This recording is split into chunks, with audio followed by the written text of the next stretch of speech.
Sud Radio Auto, l'occasion rêvée.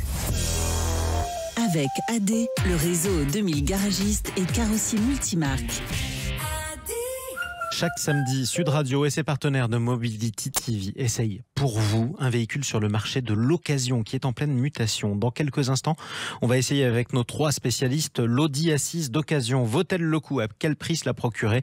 Ils nous le diront. Mais tout de suite, parlons aussi d'une de ces transformations du marché de l'occasion. Il arrive de plus en plus qu'on achète des voitures électriques sur le marché de l'occasion.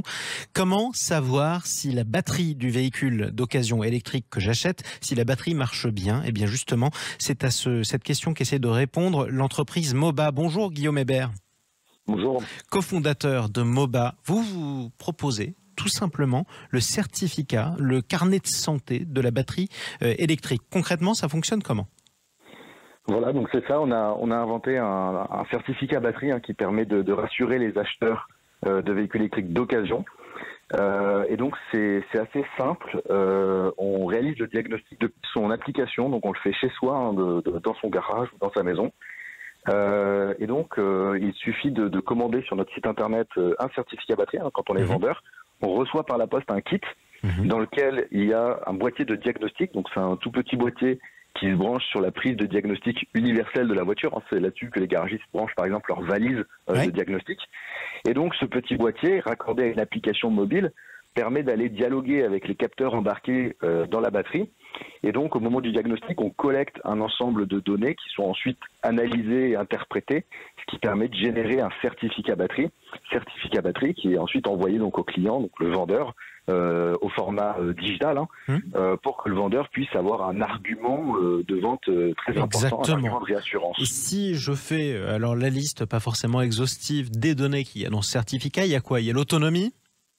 Alors voilà, on retrouve donc l'information la plus importante, c'est ce qu'on appelle le SOH, le State of Health, ça veut dire état de santé. Oui. Et donc c'est un indicateur en pourcentage qui traduit le niveau de dégradation de la batterie. Donc une batterie neuve va être à 100% de SOH, et une batterie très dégradée va être autour de 70-65%. Après, généralement, on va la passer dans une deuxième vie ou en recyclage. Et donc, on retrouve évidemment ce SOH, qui est d'ailleurs la donnée qui est utilisée par les constructeurs pour les garanties batteries. Parce que les batteries sont généralement garanties pendant 8 ans par le constructeur pour un certain niveau de SOH, et donc c'est cette information-là qu'on retrouve dans le certificat. Et puis ensuite, on retrouve un ensemble d'informations pour continuer de rassurer l'acheteur, notamment sur les autonomies. Parce que si vous voulez, une fois que l'acheteur est rassuré sur le fait que la batterie est en bon état, la question qui vient assez naturellement, c'est d'accord, mais du coup, quelle est l'autonomie réelle de la voiture? Et donc, on fournit une grille d'autonomie réelle, proche vraiment de l'usage réel en fonction de la température extérieure et du type de route, autoroute, cycle urbain, froid, chaud, public, etc. Exactement, et ça vous permet de savoir combien de kilomètres vous pouvez rouler avec une batterie rechargée. Merci beaucoup pour cette innovation, Guillaume Hébert. Cofondateur de Moba, le certificat de votre batterie électrique quand vous achetez une voiture sur le marché de l'occasion. C'est important, ça pourra vous servir. Justement, tiens, on essaye une voiture sur le marché de l'occasion. Une très belle voiture, c'est l'Audi A6 avec nos 3 spécialistes. Berislav Kovacevic, bonjour à vous. Bonjour Jean-Marie. Consultant Mobility TV, nous sommes également en direct sur Sud Radio avec Jean-Christophe Lefebvre. Bonjour à vous. Bonjour Jean-Marie. Journaliste à Flotte Automobile, et Guillaume Arnonnet est avec nous également. Bonjour. Bonjour Jean-Marie. Directeur général d'Enchères VO. Je commence toujours avec vous Guillaume, c'est normal. Vous avez toutes les données sous les yeux. Quel est le prix d'une Audi A6 sur le marché de l'occasion en fonction de son âge, évidemment? En fonction de son âge, oui, parce que on peut dire que c'est un véhicule qui a un vrai historique sur le marché de l'occasion. C'est un classique. Les années d'or de ce véhicule, c'est quand même les années 2010, mais on trouve les dernières générations sur le marché.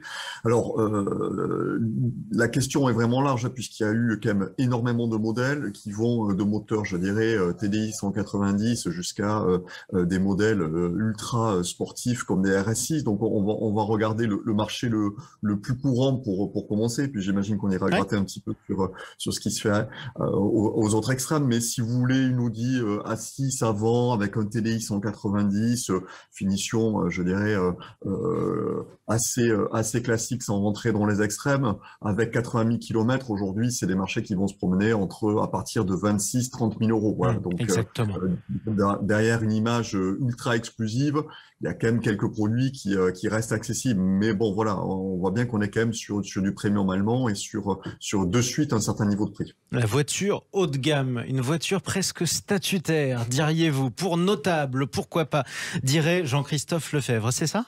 Oui, c'est-à-dire que j'aime bien cette idée que c'est Mercedes avec sa classe E qui avait le monopole de la voiture statutaire haut de gamme, hein.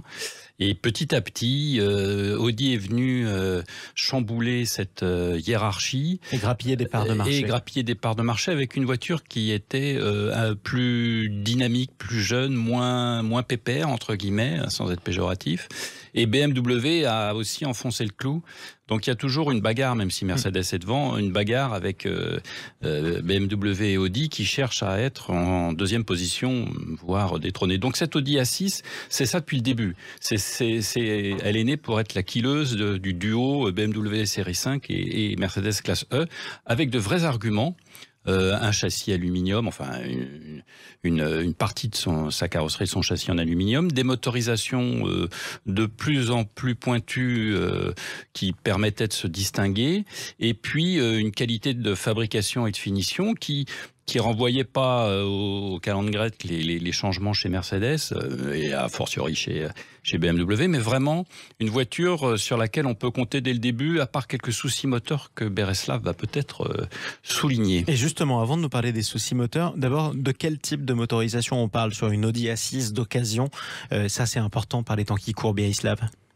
En fait, ce sont essentiellement des diesels, des V6, 3 litres TDI, les plus répandus étant les 204 et 245 chevaux. À noter aussi qu'ils sont accompagnés systématiquement de la transmission Quattro. Ça, c'est un point fort qui a permis à Audi aussi de se distinguer par rapport à la classe E et la série 5, qui sont pas toujours soit en 4MATIC, soit en X-Drive. C'est un véhicule qui a fait le bonheur et qui le fait encore des cadres supérieurs d'entreprise, des dirigeants. C'est en plus sur la dernière version qui est sortie en 2018. Là, on a vraiment une mini A8. À partir de 2011, c'était la quatrième génération, parce qu'on monte quand même à 1994 sur ce véhicule. C'est ça. La quatrième génération, c'était déjà des progrès assez faramineux qui ont été mis en avant, avec enfin aussi un système multimédia et MMI super tip top. C'était pas le cas des précédentes générations. Un confort royal. Et la dernière génération, alors là, c'est à se demander si Audi a encore besoin de vendre des A8, parce que je trouve que la 6, c'est la mini A8. Oui. Cockpit, donc encore une gamme supérieure, quoi. Oui, c'est le cockpit est entièrement numérisé. Il y a 400 combinaisons de personnalisation, donc vous trouverez jamais la même sur le marché de l'occasion. Oui. Tous les clients ont utilisé des pointes de combinaison, soit pour la personnaliser, soit pour la paramétrer. Il n'y a que des boîtes auto, 8 rapports ou 7 rapports, plutôt fiabilisés sur ces gammes-là. Et il y a de l'hybridation légère depuis quelques années. C'est vraiment, c'est vraiment le fameux slogan d'Audi, le progrès par la technologie. Audi A6 réunit quand même beaucoup de belles choses. De très belles choses d'ailleurs qu'on pourra souligner à nouveau. D'abord en un mot quand même, les problèmes de moteur. Oh, c'est quand même léger, ça a surtout plutôt touché les 4 cylindres, et comme ce véhicule-là est exclusivement équipé de V6 depuis quelques années, franchement, j'ai pas entendu chez nos amis garantisseurs ou chez nos amis dépanneurs un taux de problème sur la fiabilité plus élevé que la moyenne. Ça nous amène à quel volume peut-être justement pour conclure avec vous, Guillaume Arnonnet, sur le marché de l'occasion? Aujourd'hui, c'est un véhicule qu'on trouve facilement en annonce. Là-dessus, il y a eu quand même une heure de gloire de ce véhicule dans les années 2010, ce qui fait qu'on en trouve beaucoup. Maintenant, si on veut une A6 récente, c'est vrai qu'avec la montée en puissance des SUV, c'est clairement le segment qui a le plus souffert, et ça reste aujourd'hui des ventes anecdotiques. Donc c'est quand même devenu un micro segment. Donc voilà, c'est des véhicules qu'on trouve, mais qui ont perdu, je dirais, de leur présence sur les routes, perdu un petit peu de leur splendeur au profit des SUV, ne serait-ce que les Q5, Q7 de la gamme Audi ont quand même largement marché cannibalisé ce marché des berlines haut de gamme malgré tout. Elles essaient de faire de la résistance. Merci pour cet essai, Béatrice Lacoa-Sévic, Jean-Christophe Lefebvre, merci. Guillaume Arnonnet. On vous retrouve samedi prochain pour un nouvel essai. Cette fois-ci, on essaiera la Honda Civic samedi prochain.